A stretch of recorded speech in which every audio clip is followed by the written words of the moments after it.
I foresee a slogan in my life. Hey, y'all, back again. All right. Anyway, I'm back again. So I think a great place to start off with is the production summary. It's pretty much the timeline from the beginning of the film until we're finished with the film. So through this journey that you're going to take with me, hopefully that you take with me, I'll guide you on where we've been, what we're doing, and where we are going. So right now, you'll see that we're at development, of course, and development could be anywhere from one day to multiple years. It's really dependent on when you get funded and when you decide that you're ready for pre-production, which is you're funded, you're now ready to set up your production office and accounting department, final casting, cast rehearsals, which in turn means that you have casted your actors. And that usually happens when you are a certain percentage of getting financed. It's really, really dependent on your casting team, on when they decide the actors, agents, managers are all comfortable with where you are with your financial deal and your structure and your placement. If you're 70% funded, 80% funded, some say 100% funded, and then the chicken or the egg is, well, sometimes we need an actor to attach themselves softly, perhaps a letter of intent, for us to raise more equity from investors.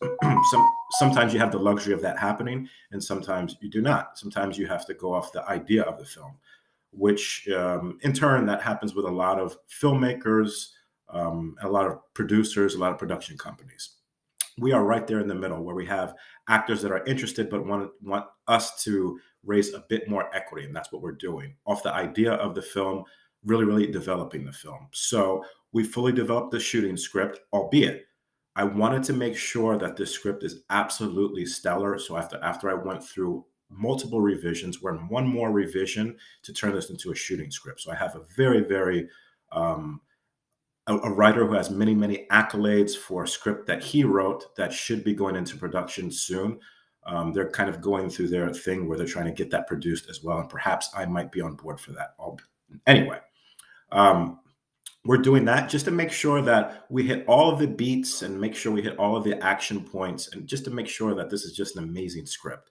It's never too late to go through another revision for a shooting script to make sure that this is the script that we're going to shoot, because the closer that we get, and we are getting close, the closer that we get, I want to make sure that this is the script I want to shoot, and I don't want to have too many changes before we start casting, before we have all the finance in place. So we are at the mad dash of doing a rewrite, making sure that all the dialogue makes sense, making sure all the scenes make sense, making sure there's appropriate dramatic beats and tones, making sure all the acts come into place at the right time, meaning 3 acts, but making sure every single beat and making sure every accent in those acts makes sense. And not only that, make sure it's enthralling to the audience.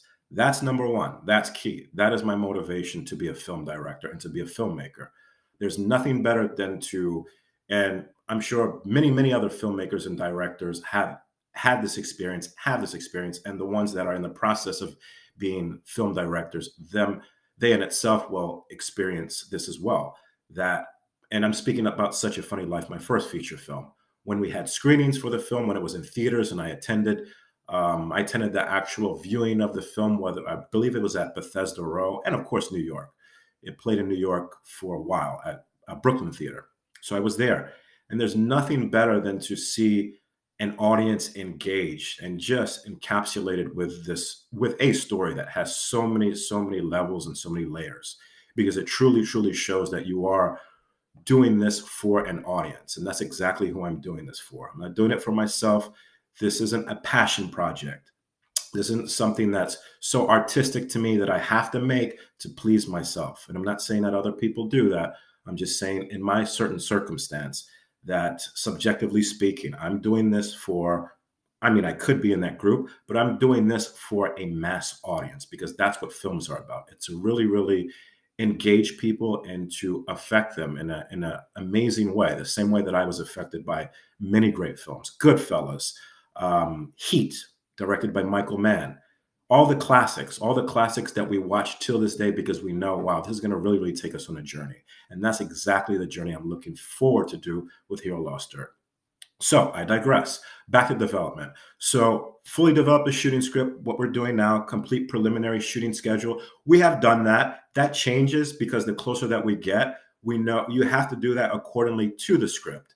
How many days you're going to shoot, how many scenes you're going to do that day. That's going to really, really be in conjunction with the script. Complete preliminary budget, hand in hand. You want to make sure that that matches the script. It all starts from the script, which we're planning to lock right away. And then all the budgets and the schedules that we did before, we're just going to edit it to the shooting script because we might have added scenes, we might have taken away scenes, we might have taken away characters as well. So does that mean it's going to be the exact same numbers of days that we have for the shooting schedule? The one that we had ready, the preliminary one that we have it at 30 days. Could be the same, could be different, could be more, could be a little less. So secure preliminary talent commitments, exactly what we're doing. We have been doing that where we reached a point where they wanted to see us raise a bit more equity. That's what we're doing right now. But I do have casting directors on board, and my executive producers are also acting as a casting bridge for once we're ready to go. We have the script absolutely locked, and we start reaching out to the actors that we envision for the lead actor, Adam, and the lead actress, Claudia, and then secure project funding. That is perennial in the sense of we're always doing that. That is the exact thing that we're doing right now. And then once that is done, that's when we start with pre-production. And we are on an amazing journey to do that. And thank you so much for viewing this video. And this just gives you a little bit of insight of the life of a producer, life of the film world. And I look forward to making the next video. All right. Thank you.